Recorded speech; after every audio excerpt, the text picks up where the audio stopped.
Hello friends, welcome to my channel. இன்னைக்கு நம்ம mutton biryani எப்படி செய்யறதுன்னு பார்க்கலாம். ஜாஸ்தி மசாலா இல்ல, சிம்பிளா எப்படி செய்யறதுன்னு பார்க்கலாம். இப்போ நான் ஜார்ல ஒரு 6-7 பல்லு பூண்டு, 4 பச்சை மிளகாய், ஒரு சின்ன பீஸ் இஞ்சி சேர்த்துக்கிறேன்.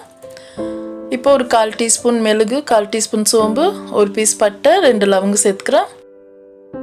இப்போ கொஞ்சம் கொத்தமல்லி, கொஞ்சம் புதினா இதை சேர்த்து நம்ம அரைச்சிக்கலாம். இன்றைக்கி நான் 1/2 கிலோ மட்டன் எடுத்துருக்குறேன்.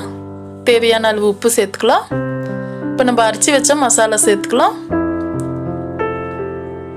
இப்போ ஒரு கப்பு தயிர் இதெல்லாம் சேர்த்து நம்ம நல்லா மிக்ஸ் பண்ணி வச்சுக்கலாம். இது நல்லா ஒரு அரை மணி நேரத்துக்கு ஊறட்டும் மட்டன் இந்த மசாலில். இது ஒரு பக்கம் இருக்கட்டும். இப்போ நான் இன்றைக்கி குக்கரில் தான் செய்ய போகிறேன் பிரியாணி. ஒரு கரண்டி எண்ணெய் விட்டுருக்குறேன். 1 டீஸ்பூன் நெய் சேர்த்துக்கலாம். பட்டை வகை மசாலா சேர்த்துக்கலாம்.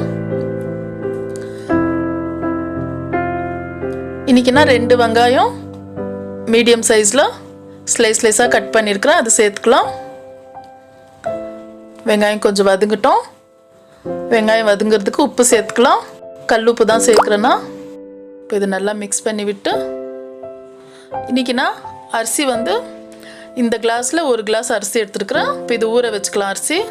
இப்போ இஞ்சி பூண்டு விழுது சேர்த்துக்கலாம் 1 டீஸ்பூன்.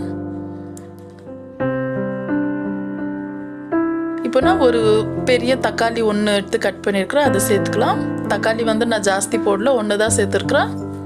இப்போ தக்காளி நல்லா வதங்கட்டும்.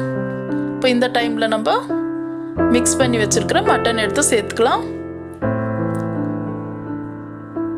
இப்போ நல்லா சேர்த்து இது 1 நிமிஷம் போல் இருக்கட்டும். இப்போ மசாலிங்க சேர்த்துக்கலாம். மிளகாத்தூள் 1 டீஸ்பூன், மல்லித்தூள் 2 டீஸ்பூன், கஸ்தூரி மேத்தி கொஞ்சம் சேர்த்துக்கலாம், ஒரு 1/4 டீஸ்பூன். இப்போ இதெல்லாம் நல்லா மிக்ஸ் பண்ணி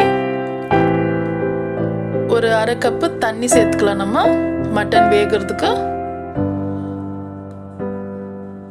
இப்போ நம்ம குக்கர் மூடி போட்டு மட்டன் வேக வச்சுக்கலாம். ஒரு 3-4 விசில் விட்டு. இப்போ காற்று இறங்கிடுச்சு. நம்ம மட்டன் வெந்திருக்கா பார்க்கலாம். நம்மளுக்கு நல்லா மட்டன் வெந்திருக்கு. இப்போ இந்த டைமில் நம்ம அரிசி எதில் எடுத்தோமோ அதை விட கொஞ்சம் கம்மியாக தண்ணி சேர்த்துக்கிறேன். ஏன்னா இதில் ஃபஸ்ட்டே கொஞ்சம் கிரேவி இருக்குது. இப்போ தண்ணி நல்லா கொதி வருது. இப்போ ஊற வச்சுருக்கிற அரிசியை நம்ம ஸ்ட்ரைன் பண்ணி இதில் சேர்த்துக்கலாம். இப்போ இதை சேர்த்து நல்லா மிக்ஸ் பண்ணி விட்டு கொஞ்சோண்டு கொத்தமல்லி தூவிட்டு நம்ம குக்கர் மூடி போட்டுடலாம். இப்போ ஒரு விசில் வச்சா நம்மளுக்கு சாதம் வெந்துடும்.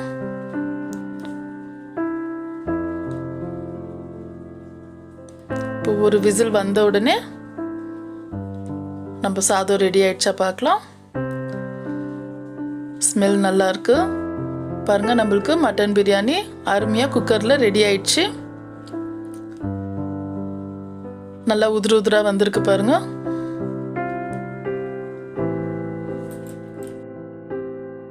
பிரியாணினா நல்லா வந்திருக்கு பாருங்க. கண்டிப்பா நீங்களும் ட்ரை பண்ணுங்க. அவ்வளோதான் ஃப்ரெண்ட்ஸ். நான் போடுற வீடியோ உங்களுக்கு பிடிச்சிருந்தா லைக் பண்ணுங்க, ஷேர் பண்ணுங்க, மறக்காம சப்ஸ்கிரைப் பண்ணுங்க. தேங்க்யூ.